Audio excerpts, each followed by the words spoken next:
Hello, जय हिंद साथियों। स्वागत है अपने इस YouTube channel arc news study में। तो साथियों, हिंदी वर्णमाला का जो दूसरा प्रैक्टिस सेट है, इस वीडियो के माध्यम से फिर से 20 क्वेश्चन को कवर करेंगे, ठीक है। और तो साथियों, उससे पहले यदि आपने अभी तक चैनल को सब्सक्राइब नहीं किए हैं तो चैनल को सब्सक्राइब जरूर कर लीजिए। और स्टार्ट करते हैं क्वेश्चन नंबर 1 से। इनमें संयुक्त व्यंजन कौन सा है? कौन सा है? तो देखिए, ढा है, ज्ञा है और डा है और डा। तो अंगा है यानी लास्ट में। तो इसका जो करेक्ट आंसर हो जाएगा ऑप्शन नंबर बी। ज्ञा जो है, ये क्या है? संयुक्त व्यंजन है, ठीक है। इस 20 जो महत्वपूर्ण क्वेश्चंस हैं, इसमें मोस्ट इंपॉर्टेंट क्वेश्चंस है। किसी भी एग्जाम में आपको इसमें से एक या दो क्वेश्चंस मिलेंगे, ठीक है। मैं ये नहीं कहता कि सिर्फ यूपी टेट के लिए ये क्लास है, ये सारी क्लासें हर एक एग्जाम के लिए है। देखिए, कौन सा वर्ण उच्चारण की दृष्टि से नहीं है, तो टा जो है इसका राइट आंसर हो जाएगा, ठीक है। चलिए अगला क्वेश्चन की ओर चलते हैं। Question number 3। जिन शब्दों के अंत में आ जाता है उन्हें क्या कहते हैं? अनुसार, अयोगवा, अंतस्थ और डी है अकारात। तो इसका जो करेक्ट आंसर हो जाएगा ऑप्शन नंबर डी, अकारात कहते हैं। जिन शब्दों के अंत में आ जाता है तो उन्हें क्या कहते हैं? अकारात कहते हैं। मोस्ट इंपॉर्टेंट क्वेश्चन है, ठीक। क्वेश्चन नंबर 4 की ओर चलते हैं। क्वेश्चन नंबर 4 है, छा वर्ण किसके योग से बना है? तो किसके योग से बना है? का प्लस सा, यानी कि सिटी वाला सा, जिसको बोलते हैं पेट चिरवा खा। तो ऑप्शन नंबर ए इसका करेक्ट आंसर हो जाएगा 4 का, ठीक है। Question number 5। चलिए क्वेश्चन नंबर 5 की ओर चलते हैं। हिंदी वर्णमाला से स्वरों की कुल संख्या कितनी है? 10, 11, 12, 13। तो देखिए, यदि कुल पूछे तो 13 है, और हिंदी वर्णमाला में स्वरों की कुल संख्या तो 11 है, क्योंकि दो आयोग वाह हो जाते हैं, ठीक है। अन और आहा। तो निम्नलिखित में से कौन स्वर नहीं है?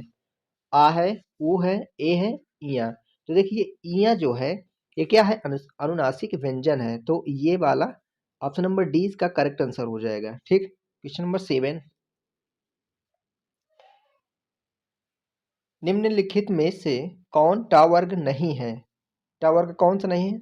तो देखिए, ऑप्शन नंबर डी जो घा है, ये क्या है? ये का वर्ग का वर्ण है, ना कि टा वर्ग का, ठीक है। इसलिए ऑप्शन नंबर डी इसका करेक्ट आंसर हो जाएगा। क्वेश्चन नंबर 8 है, हिंदी वर्णमाला में व्यंजनों की संख्या कितनी है? तो 32, 34, 33, 36। कितनी है? 33 है, 33 इसका राइट आंसर हो जाएगा, ठीक। Next question. निम्नलिखित में से कौन सा स्पष्ट स्वर है? बड़ा आ, छोटी ई, जा और ढा। तो राइट आंसर हो जाएगा बड़ा आ, यानी कि ऑप्शन नंबर 9 का ए इसका करेक्ट आंसर हो जाएगा। बड़ा आ जो है ये स्पष्ट स्वर है, ठीक। Question number 10। निम्नलिखित में से कौन योग वाह है? विसर्ग है, महाप्राण, संयुक्त व्यंजन, अल्पप्राण। तो देखिए, जिसमें विसर्ग लगा रहता है यानी अन और आहा, इस तरह के जो व्यंजन है तो क्या है? योग वाह, इसी को बोलते हैं अयोग वाह, ठीक है। विसर्ग इसका राइट आंसर हो जाएगा। Question number 11। छ ध्वनि का उच्चारण स्थान है, कैसा है? दंत, ओष्ठ, तालव्य, इनमें से कोई नहीं। तो देखिए, जो चा वर्ग है क्या है? तालव्य है, ठीक है। ऑप्शन नंबर सी इसका राइट आंसर हो जाएगा। Next question, question number 12। 12 की ओर चलते हैं। निम्नलिखित में से कौन एक संयुक्त व्यंजन नहीं है? छ है, त्रा है, ज्ञा भी है, लेकिन सा पेट चिरवा खा यानी ऑप्शन नंबर बी नहीं है, संयुक्त व्यंजन नहीं है, ठीक है। ये सिर्फ अपने आप में खुद ही एक व्यंजन है। Question number 13। तालव्य व्यंजन है, कौन सा है? तो ज्ञात होगा आपको कि जो चा वर्ग है, सभी चा वर्ग क्या है? तालव्य है। चा का चार वर्ण जो चा, छा, जा, झा क्या है? तालव्य है, ठीक। Option number A right answer हो जाएगा। Next question, question number 14। या, रा, ला, वा, क्या हो जाएगा इसका राइट आंसर? तो ये कौन से व्यंजन है? अंतस्थ व्यंजन है, ठीक है। कैसे व्यंजन है? अंतस्थ व्यंजन है। या, रा, ला, वा। Next question. अनुनासिक का संबंध होता है केवल नाक से, केवल मुंह से, केवल मुंह से, नाक और मुंह से, और इनमें से कोई नहीं। तो अनुनासिक का संबंध क्या होता है? नाक और मुंह से। Option number C is right answer. Question number 16, अनुनासिक व्यंजन कौन से होते हैं? वर्ग के प्रथमाक्षर, वर्ग के तृतीयाक्षर, वर्ग के चतुर्थाक्षर, वर्ग के पंचमाक्षर।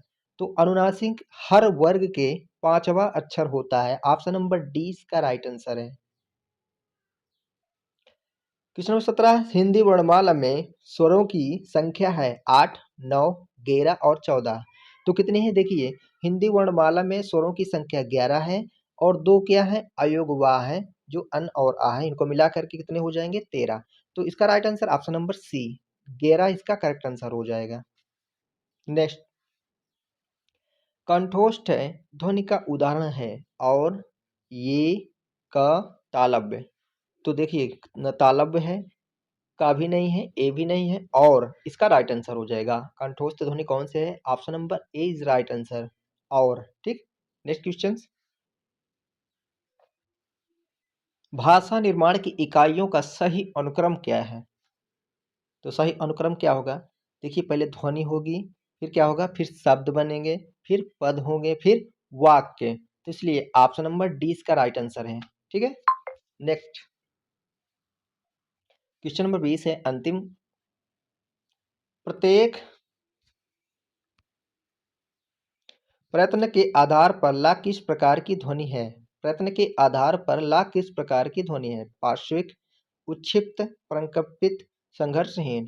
तो देखिए, जो ला है ये पार्श्विक व्यंजन है, पार्श्विक ध्वनि है। ठीक है, ऑप्शन नंबर ए इसका करेक्ट आंसर हो जाएगा। ठीक साथियों, हमने पहले 20 क्वेश्चन को पढ़ चुके हैं। अब इसके बाद भी हम 1 से 20 क्वेश्चन और कवर करेंगे। तो कुल मिलाकर हमारा इस वीडियो में 40 महत्वपूर्ण क्वेश्चन का प्रैक्टिस सेट हम करने वाले हैं। ठीक है, तो चलिए स्टार्ट करते हैं अगले क्वेश्चन की ओर। साथियों, मैं आप लोगों से यही कहना चाहूँगा कि जितना हो सके उतना आप बार बार इस वीडियो को देखें और प्रैक्टिस करें, जिससे कि जो सभी क्वेश्चंस बनने वाले हैं सभी आपके दिमाग में पूर्ण रूप से इतना मतलब धंस जाए कि एक भी क्वेश्चंस आपसे ना छूटे किसी भी एग्जाम में।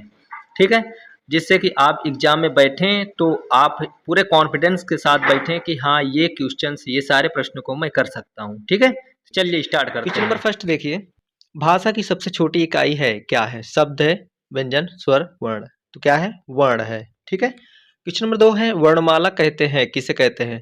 शब्द के समूह को, वर्णों के संकलन को, शब्द गणना को, वर्णों के व्यवस्थित समूह को। Right answer option number D, दूसरा का ऑप्शन नंबर डी इसका करेक्ट आंसर हो जाएगा, वर्णों के व्यवस्थित समूह को। क्वेश्चन नंबर तीसरा है, निम्न में से कंठ ध्वनियां कौन सी है? का, ख, या, रा, चा, छा, टा, ठा। तो कंठ ध्वनियां कौन सी है? का वर्ग जो संबंधित सभी वर्ण है वो कंठ ध्वनियां है। Option number A right answer हो जाएगा। अगला क्वेश्चन, क्वेश्चन नंबर 4 है, स्थान के आधार पर बताइए कि मूर्धन्य व्यंजन कौन से हैं? कौन सा है मूर्धन्य व्यंजन? गा, घा, जा, झा, डा, ढा, पा, फा।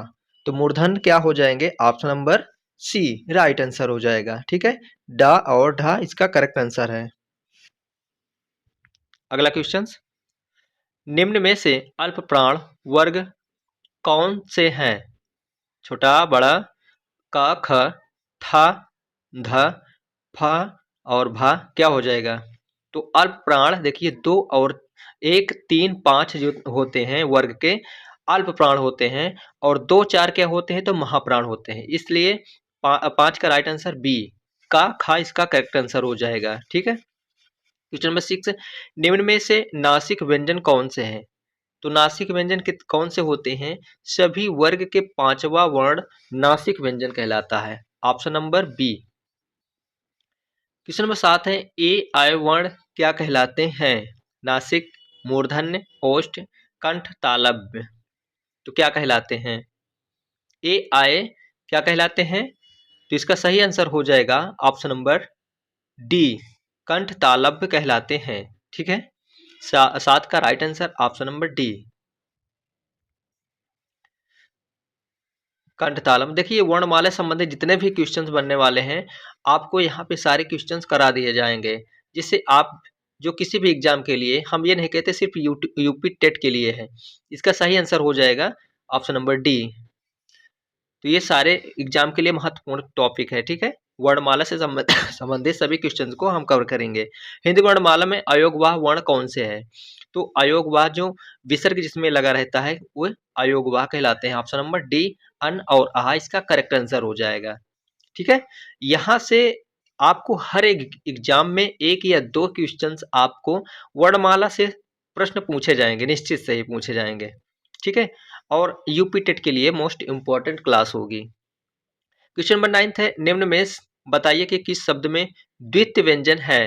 पुणे में, इलाहाबाद, दिल्ली, उत्साह। तो द्वितीय व्यंजन किसमें है? दिल्ली। दिल्ली में कैसा व्यंजन है? द्वितीय व्यंजन है, ठीक है। 9th का आंसर हम सी हो जाएगा, ठीक है। नेक्स्ट क्वेश्चन,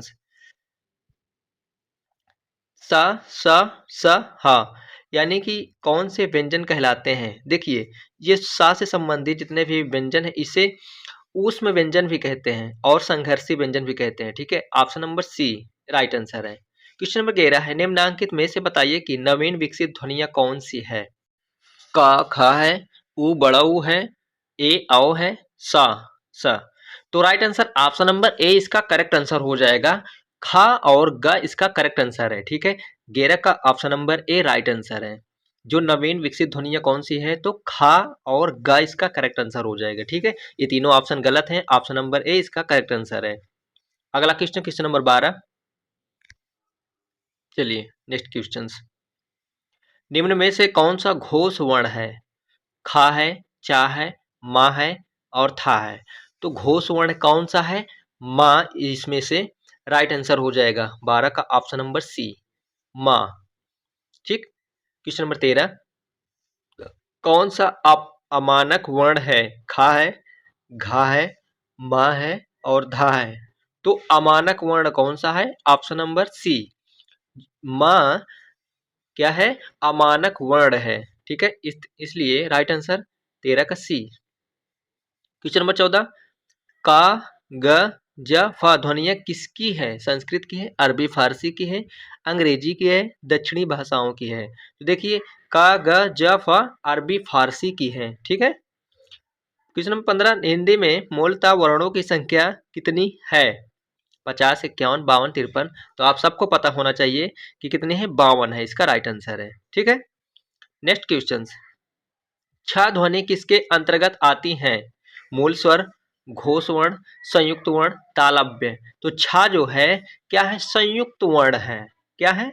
संयुक्त वर्ण है, यानी दो वर्णों से मिलकर ये वर्ण बना है, तो क्या कहलाता है? संयुक्त वर्ण कहलाता है। क्वेश्चन नंबर 17, हिंदी शब्दकोश के छ का क्रम किस वर्ण के बाद आता है? तो देखिए का और का प्लस छ यानी का वर्ण के बाद जो छ का क्रम आता है, ठीक है, का वर्ण के बाद। ऑप्शन नंबर ए इसका राइट आंसर हो जाएगा। क्वेश्चन नंबर 18, ज्ञ वर्ण किस वर्णों के संयोग से बना है? तो ज्या प्लस इया यानी ज्या जिसमें हलंत लगा हो और प्लस में इया, वो राइट आंसर हो जाएगा। तो क्वेश्चन नंबर 18 का right answer option number B. Next question, आघोष वर्ण कौन सा है? आघोष वर्ण कौन सा है? तो देखिए आघोष वर्ण कौन से है? सा। सा क्या है? यहाँ पे आघोष वर्ण है। जो या नहीं, जो सा है पचकिरवा वाला खा सा है, हा है और सिटी वाला सा है और ये सा, तो क्या है? ये आघोष वर्ण है, ठीक है। अगला क्वेश्चन, घा का उच्चारण स्थान कौन सा है? मूर्धा, कंठ, तालु, दंत। तो घा देखिए जो का वर्ण है, का के सभी वर्ण क्या है? चार कंठ है, ठीक है। क्या है? कंठ है। तो घा क्या किस उच्चारण स्थान को घेरता है? कंठ को। घा ऑप्शन नंबर 20 का राइट आंसर हो जाएगा, 20 का। तो साथियों ये रहे आपके 20 महत्वपूर्ण प्रश्न, वर्णमाला से संबंधित महत्वपूर्ण क्वेश्चंस। तो साथियों वीडियो पसंद आया हो तो लाइक जरूर कर दीजिएगा और दूसरा प्रैक्टिस के लिए आप प्लेलिस्ट में जाकर के दूसरा भी प्रैक्टिस देखिए, जिससे कि आपका सब क्वेश्चंस कवर हो जाएंगे, ठीक है।